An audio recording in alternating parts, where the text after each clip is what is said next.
Akkam jirtu kabajamtoota fi jaalatamtoota hordoftoota chaanaalii Aadam Tiyuub bakkuma jirtanitti nageenyi koo isin haara qabu jecha egaa sagantaa keenya torbaan seenaa gootaa yeroo isiniif qopheessee dhiheessurra gahee jira. Maarree seenaan guyyaa har'aa qabadhee isiniif dhufe seenaa gabaabaa gooticha qaxalee ilma Oromoo jireenya isaa dhiisee qabsoo diddaa gabrummaa uummata Oromootiif qabsaa'aa ture qabadhee isiniif dhufee jira. Maarree qabsaahan kun eenyu jechuun keessan hin oolu. Qabsaahan kun Elemoo Qilxuu jedhamuun beekama. Elemoo Qilxuu bara 1936 baha Oromiyaa Harargeetti dhalate. Maqaan dhaloota isaa Hasan Ibrahim yoo ta'u bara 1960 Yemen magaalaa itti maqaa Oromootiin hedduun ittiin isa beeku Elemoo Qilxuu fudhate. Egaa Elemoo Qilxuu bara ijoollummaa isaa carraa barnootaa idilee waan hin argatiniif barumsa amantaa jalqabe. Barumsa amantaa erga eegalee booda nama dhuunfaa bira hojjechuu eegale. Namni inni bira hojjechaa ture gara Yaman waan godaaneef Elemoonis isuma wajjin gara Edenitti godaane.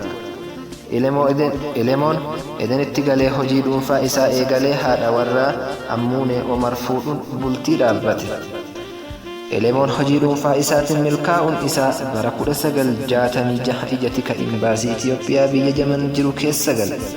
Sana booda bara 1967 gara Finfinnee yeroo dhufu humnoota mootummaa Itiyoophiyaan morman waliin walitti dhufeenya qabda jedhamee hidhame.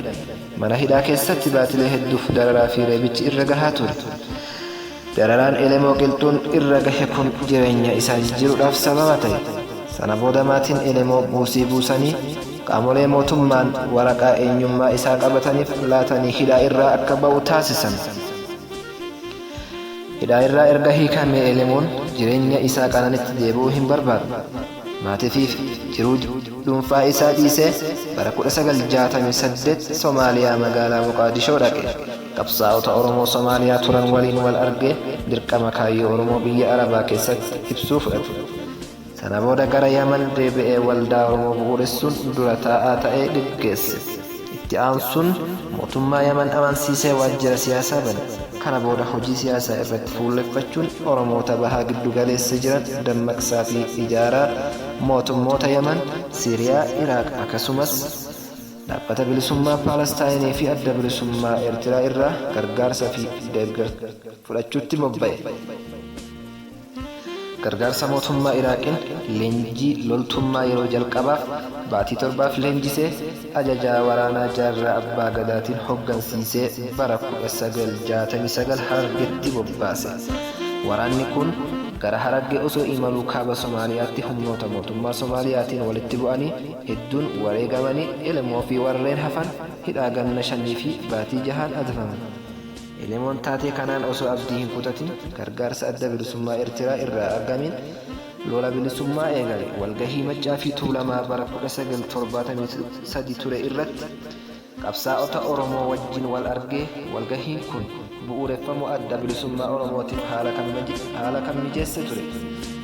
Egaa gootichi qaxalee ilma Oromoo Elemoo Qilxuun dhuma irratti baatii Hagayyaa bara 1974 jaallan isaa waliin loltoota mootummaatiin wareegaman.